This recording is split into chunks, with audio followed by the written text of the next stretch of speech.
Un accueil chaleureux réservé au chef de l'État Faure Essozumna Gnassingbé et sa suite par la population de Blita le mardi 21 mars. C'était lors de la cérémonie de lancement officiel de la 3e phase d'extension de la centrale solaire photovoltaïque dans la préfecture.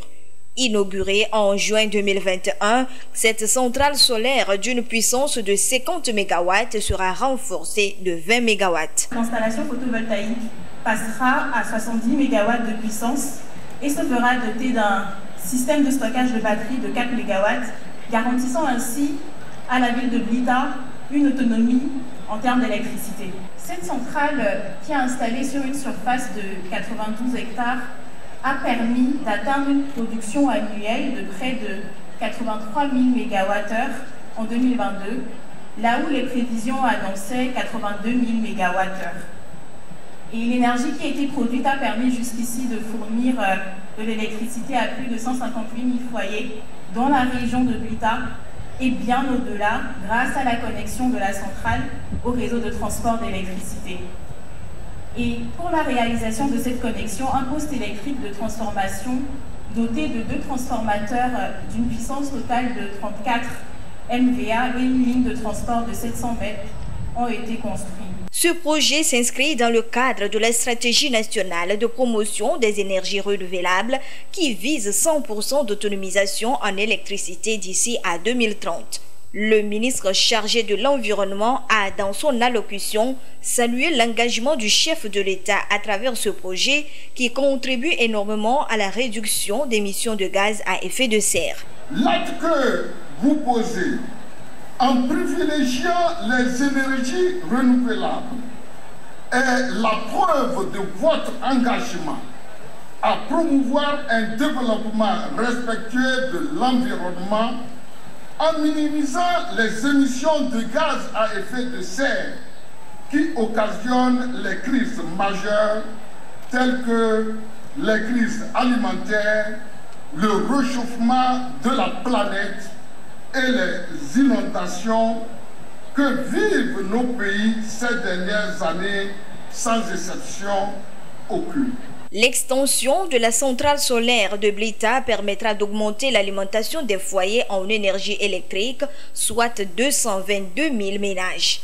Déjà, avec l'exploitation de 50 MW, les impacts positifs sont énormes. Entre autres, la création de beaucoup d'emplois directs et indirects, des activités génératrices de revenus, la construction d'infrastructures dans les domaines scolaires, de la santé et j'en passe. Ces vaillantes populations, par ma voix, vous expriment leur remerciement et profonde gratitude pour votre leadership, la qualité de votre gouvernance, votre constante sollicitude et votre souci permanent de leur assurer de meilleures conditions. Ce projet de construction de la centrale solaire photovoltaïque, rappelons-le, bénéficie de l'appui financier des Émirats arabes unis. Les travaux de son expansion sont évalués à 25 millions de dollars.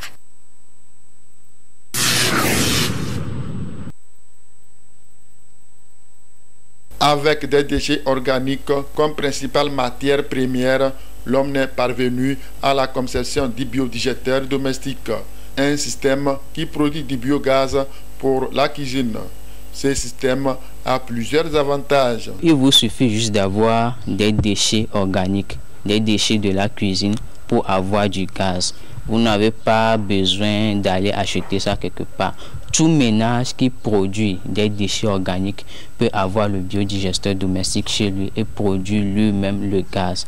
Et l'autre avantage, c'est que ça a une durée de vie de plus de 10 ans. Le système est très bien conçu, elle est très économique par rapport au gaz que nous chargeons. Et en plus, ça ne noircit pas les ustensiles que nous utilisons pour cuisiner. Le biodigéteur domestique est aussi une alternative face au changement climatique. L'idée m'est parvenue du fait que je me posais des questions si l'énergie solaire était la seule source d'énergie renouvelable qu'on pouvait utiliser ici en Afrique. Et en menant des recherches, j'ai découvert qu'il y avait possibilité d'utiliser les déchets pour produire de l'énergie. Et c'est avec le temps que je suis arrivé à construire le biodigesteur domestique grâce auquel, avec les déchets, les matières organiques, on pourrait les utiliser pour produire du gaz pour la cuisson des repas. Nous avons installé ces systèmes et aussi contribué à la réduction de la pollution des gaz à effet de serre. Quand vous mettez les matières à l'intérieur, dès que ça produit du gaz, vous avez la possibilité de récupérer les matières restantes comme engrais naturel et l'utiliser en agriculture. Concernant les déchets organiques, je fais référence par exemple au reste de repas. Ici au Togo, nous préparons ce qu'on appelle la pâte. Après avoir préparé la pâte, il y a des restes qui restent dans la marmite. Ces restes-là, vous pouvez l'utiliser pour mettre dans le biodigesteur. Vous pouvez utiliser les débris de carottes, de betteraves, tout ce qu'on utilise pour faire la cuisine. Tous ces débris ou restes-là peuvent être utilisés pour produire du gaz. Les difficultés liées à la conception du biodigesteur domestique sont nombreuses. Les difficultés que nous avons, c'est au niveau financier, parce que toutes ces recherches ont été faites à fonds propres. Notre doléance, c'est qu'on fasse connaître notre système, parce qu'ici en Afrique, il y a beaucoup de personnes qui n'ont pas l'information. Ils jettent les déchets et ces déchets-là polluent l'environnement. Des initiatives à encourager car elles permettent de promouvoir l'entrepreneuriat des jeunes.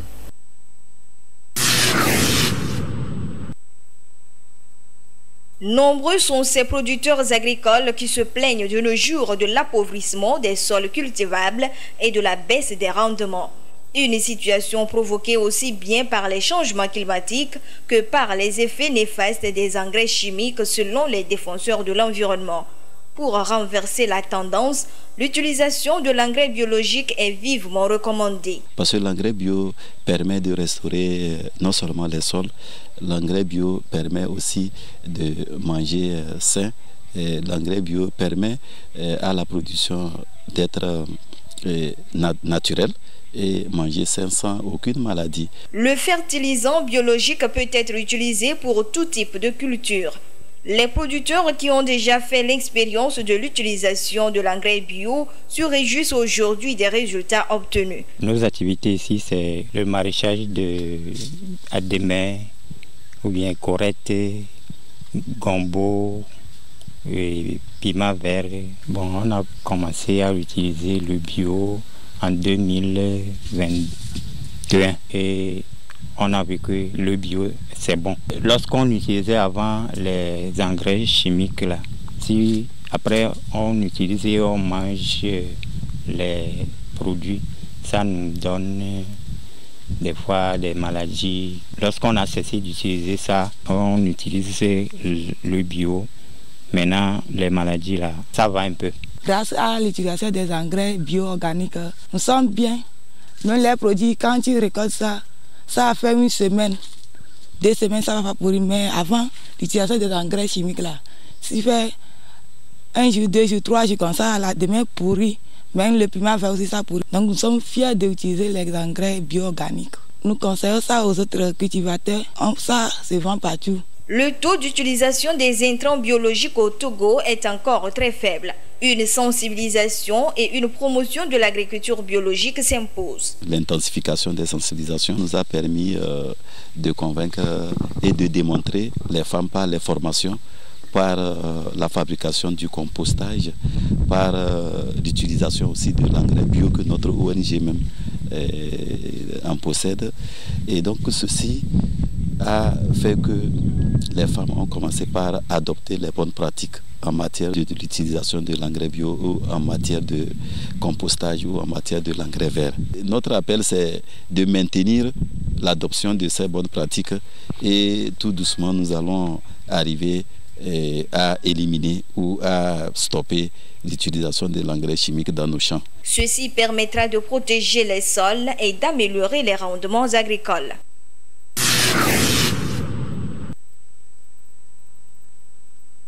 On a eu à faire le stage et ce stage nous a permis d'apprendre beaucoup de choses dans le domaine professionnel. Bon, ça nous a permis aussi de connaître aussi le domaine professionnel parce qu'il n'y a pas que l'école. on apprend des choses, mais on a eu à toucher du doigt tout ce qu'on apprenait à l'école et même à comprendre mieux les choses. J'ai eu à effectuer le stage, j'ai beaucoup appris grâce à ce stage. Quand je suis revenue pour cette année, les cours, ça passe en même temps à l'étape de la pratique. Voilà quelques avantages du stage en entreprise énumérés ici par les étudiants. Le stage en entreprise permet de passer de la théorie à la pratique. Certains responsables d'écoles et centres de formation misent sur le stage pour préparer les jeunes dans leur vie professionnelle.